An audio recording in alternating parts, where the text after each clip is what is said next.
No, I mean, some guys really like being in front of the camera. I like giving back to martial arts. That's why I like commentating for the ACB, being, breaking down and being a part of it. Brian Lacey and I sit there, and I enjoy that. But as far as, doing the interviews and talking about yourself, 4 times a day, same thing. No, it's not my favorite thing, but it's part of it. I mean, as fans, they want to listen and hear what you have to do. You can either be a dick about it, like Fedor, where you just don't want to do interviews and you don't want to, try to, which, I mean, it is what it is. But that's also, why, Fedor has a hard time selling pay-per-views. That's why he has a hard time filling up arenas, because he's a great fighter.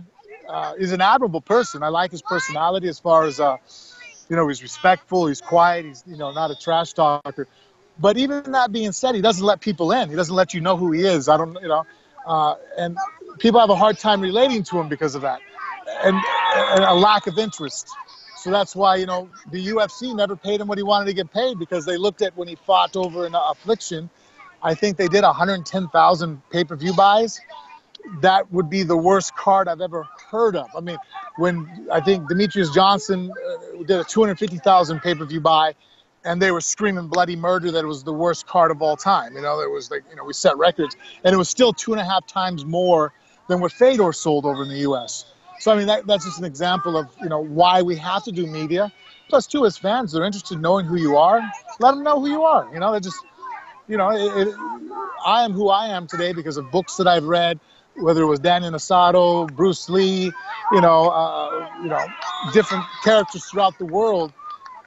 Their actions gave me something to base my life off of. So if I do it for the next generation of youth martial artists. I was just disappointed because I think it robs the fans. Because, I mean, Fedor actually has, right now we're having kind of a dilemma in our world of MMA.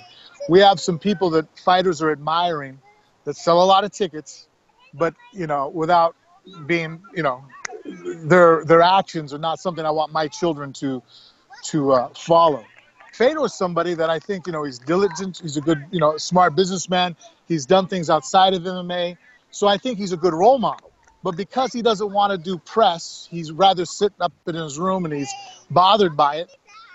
He shortchanges people that could possibly learn lessons from him.